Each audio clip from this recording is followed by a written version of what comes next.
ચાલો આજે વાત કરીએ એક એવી સ્વાસ્થ્ય સમસ્યાની જે દુનિયાભરમાં લાખો લોકોને અસર કરી રહી છે, પણ તેના વિશે બહુ ઓછા લોકો જાણે છે.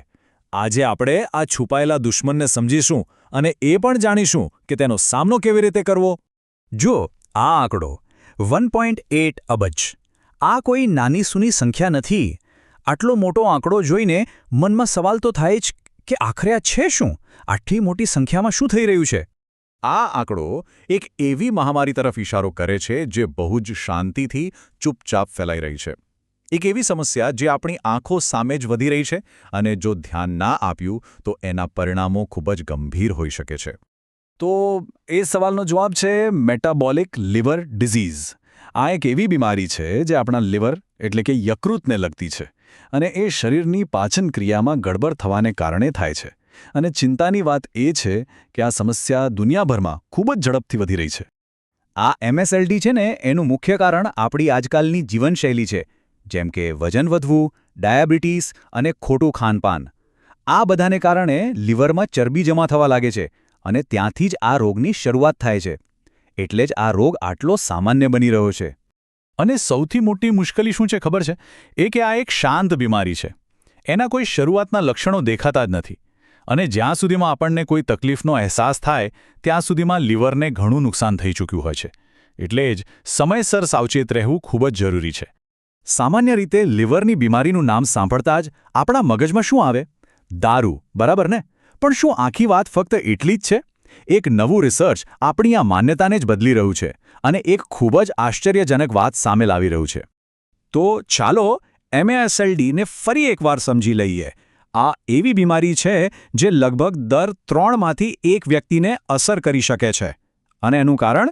આપણી જીવનશૈલી, જેમ કે પ્રોસેસ્ડ ફૂડ ખાવું, બેઠાડું જીવન, કસરતનો અભાવ. અને હા, આ રોગ એવા લોકોને પણ થઈ શકે છે જે બિલકુલ દારૂ નથી પીતા. અને હવે સાંભળો એ ચોંકાવનારી વાત. હાલમાં જ થયેલા એક સંશોધને દારૂ અને લિવરના સ્વાસ્થ્ય વિશેની આપણી આખી સમજ બદલી નાખી છે. અને માત્ર એક રિસર્ચ નથી, પણ એક મોટી ચેતવણી પણ છે. 3 ગણું. જી હા, 3 ગણું. આ આંકડો ખરેખર વિચારવા જેવો છે અને એ બતાવે છે કે આપણી સમજમાં ક્યાંક ભૂલ થઈ રહી છે. આ સંશોધન એવું કહે છે કે તમે આખા અઠવાડિયામાં કેટલું પીઓ છો એ એટલું મહત્વનું નથી, જેટલું એ છે કે તમે એક જ વારમાં કેટલું પીઓ છો. એટલે કે જે લોકોને MSLD છે અને તેઓ ક્યારેક જેમ કે મહિનામાં એકવાર પણ એકસાથે વધુ દારૂ પી લે છે, તો તેમને લિવરને ગંભીર નુકસાન થવાનું જોખમ 3 ગણું વધી જાય છે. આટલી મોટી વૈશ્વિક સમસ્યા સામે લડવા માટે દુનિયાભરમાં એક ખાસ પ્રયાસ શરૂ કરવામાં આવ્યો છે, જેથી લોકોમાં જાગૃતિ આવે અને બધા સાથે મળીને તેનો સામનો કરી શકે.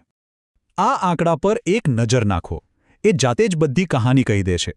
દર વર્ષે દુનિયામાં 20 લાખ લોકો લિવરની બીમારીઓને કારણે મૃત્યુ પામે છે અને 1.5 અબજથી પણ વધુ લોકો આ રોગ સાથે જીવી રહ્યા છે. આ આંકડા ખરેખર આપણને જગાડવા માટે પૂરતા છે. આ જ બધા કારણોસર દર વર્ષે 19 એપ્રિલના રોજ વિશ્વ યકૃત દિવસ એટલે કે વર્લ્ડ લિવર ડે મનાવવામાં આવે છે. આ દિવસ આપણને યાદ અપાવે છે કે આપણે આપણા શરીરના આ ખૂબ જ મહત્વપૂર્ણ અંગની કાળજી લેવી જોઈએ. આ એક આશાનો અને સાથે મળીને કામ કરવાનો દિવસ છે. ચાલો, સમસ્યાની વાત તો બહુ થઈ. હવે વાત કરીએ એના ઉપાયની. 2026ના વર્લ્ડ લિવર ડેનું અભિયાન આપણને એક ખૂબ જ સકારાત્મક અને શક્તિશાળી રસ્તો બતાવે છે. 2026ની થીમ છે મજબૂત આદતો, મજબૂત યકૃત. આનો અર્થ બહુ સીધો અને સરળ છે. જેમ સારી ઈંટોથી મજબૂત દિવાલ બને, બસ એ જ રીતે સારી આદતોથી આપણું લિવર મજબૂત બને છે. તો આ મજબૂત દિવાલ બનાવવા માટે કઈ 4 ઈંટોની જરૂર પડશે? આ અભિયાન આપણને 4 સરળ પણ ખૂબ જ અસરકારક આદતો અપનાવવા માટે કહે છે. આ કોઈ મોટા નિયમો નથી, પણ જીવનશૈલીમાં નાના ફેરફારો છે જે ખૂબ મોટો ફરક લાવી શકે છે. ચાલો આ 4 ઈંટોને એક પછી એક જોઈએ. પહેલી અને સૌથી અગત્યની ઈંટ સારો ખોરાક. ફળો, શાકભાજી, આખા અનાજ, આ બધું લિવર માટે શ્રેષ્ઠ બળતણ છે.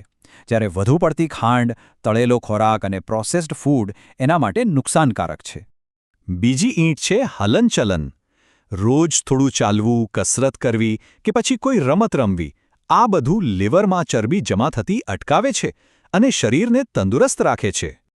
ત્રીજી ઈંટ, એ જ વાત જે આપણે પહેલાં કરી, દારૂનું સેવન ઓછું કરવું અને ખાસ કરીને એકસાથે વધુ પડતું પીવાનું ટાળવું એ લીવરને સુરક્ષિત રાખવા માટે ખૂબ જ જરૂરી છે. અને છેલ્લી ચોથી ઈંટ છે સાવચેતી. કારણ કે આ એક શાંત રોગ છે, એટલે નિયમિત મેડિકલ ચેકઅપ કરાવવું ખૂબ જ જરૂરી છે.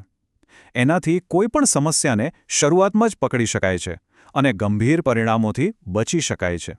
તો આ બધી વાતનું સાર શું છે? એ જ કે આપણું સ્વાસ્થ્ય અને આપણું ભવિષ્ય આપણા જ હાથમાં છે. આપણે પોતે જ આપણા સ્વસ્થ ભવિષ્યનું નિર્માણ કરી શકીએ છીએ. તો આ અભિયાનમાં આપણે કેવી રીતે જોડાઈ શકીએ? બહુ જ સહેલું છે. સોશિયલ મીડિયા પર આ હેશટેગ્સનો ઉપયોગ કરીને જાગૃતિ ફેલાવી શકાય. કોઈ હેલ્ધી વાનગી બનાવીને શેર કરી શકાય, અથવા તો ડૉક્ટર પાસે જઈને લીવરની તપાસ વિશે વાત કરી શકાય. દરેક નાનું પગલું ગણાય છે. તો અંતે આ બધી ચર્ચા પછી સવાલ એ છે કે તમે તમારા લીવરની આ મજબૂત દિવાલ બનાવવા માટે સૌથી પહેલી કઈ ઈંટ મૂકવાના છો? આનો જવાબ આપણે સૌએ પોતાની જાતને પૂછવાનો છે.